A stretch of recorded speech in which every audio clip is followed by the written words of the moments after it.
So what happens when Sally wants to destroy Stu? Well, first Sally has to... Wait, what? God, what are you doing? God, you freaking... Oh, good, you gotta save this... What the hell do you think you're doing? You people are psychos! Can't you see he's on the ground bleeding? Alright, that's it. Stop this. Reverse it. Okay. Good Lord. So let's look at what we talked about last week. We talked about how Sally destroyed Sue by creating a threat narrative around Sue. So when Sally wanted to create this threat narrative, she had to emphasize Sue's agency, her bad intent, and de-emphasize Sue's vulnerability to Sally. Conversely, Sally emphasized her vulnerability to Sue and de-emphasized her agency and her bad intent, thus creating an effective threat narrative. Now, what happens when Sally wants to destroy Stu? Well, Stu is already the target of a society-wide threat narrative that renders his vulnerability invisible and emphasizes his agency and bad intent.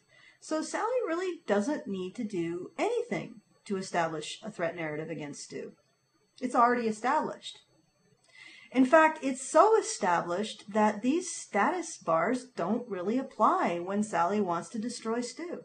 So let's take a look at the status bars and change them to something a little bit more accurate to the situation. First of all, Stu's vulnerability. We can sort of just get rid of it because Stu is never seen as vulnerable to Sally. He can't possibly be Sally's victim. So let's just get rid of that as irrelevant. And since we can't see Stu's vulnerability to Sally, we can't ever really see Sally's agency or bad intent towards Stu. So let's just get rid of those two because they're sort of redundant as well. Now let's look back at Stu's stat.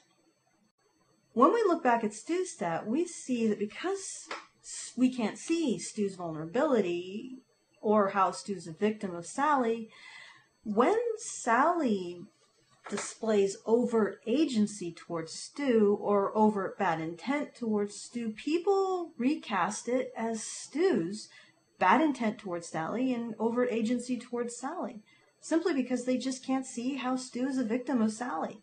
So Stu must have done something to deserve it.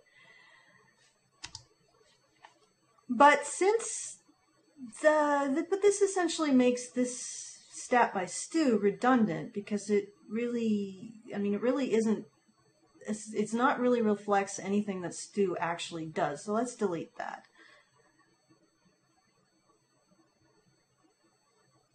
Okay, good.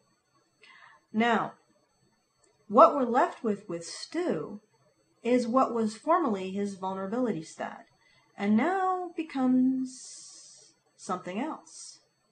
It becomes his usefulness stat.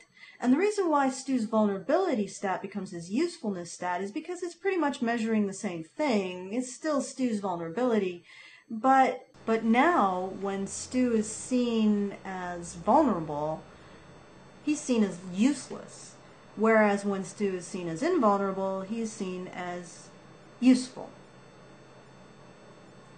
So it's sort of the inverse of his vulnerability stat, but it's still measuring the same thing. And since Sally has established herself as the source of the dominant threat narrative in the environment, Stu's usefulness stat is really better termed his usefulness to Sally, or his manhood. Now that we've established the correct stat bars for Sally and Stu, we can see something else. Sally's vulnerability determines Stu's identity. If Stu serves Sally's vulnerability, he's a hero. If he can't do anything to affect Sally's vulnerability at all, he's an idiot. And if he creates Sally's vulnerability, he is, in fact, a villain. So let's look back at that scenario that we started off with, and let's include Bob.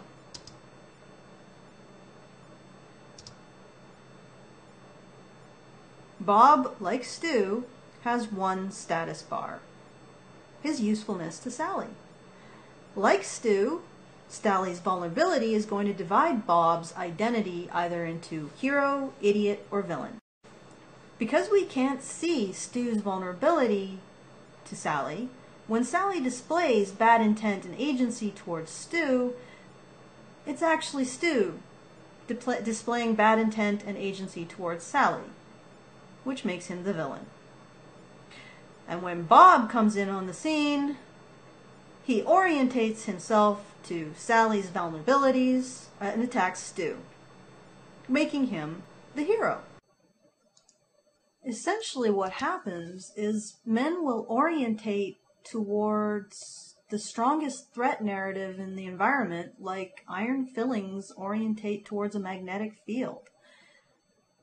Which is one reason why Sue and Sally were fighting over who gets to be the dominant threat narrative in the first place, who gets to be the source of the dominant threat narrative in the first place. In fact, if you look at history, you can sort of see it as a competition between dominant threat narratives competing to see which threat narrative will orientate the greatest number of men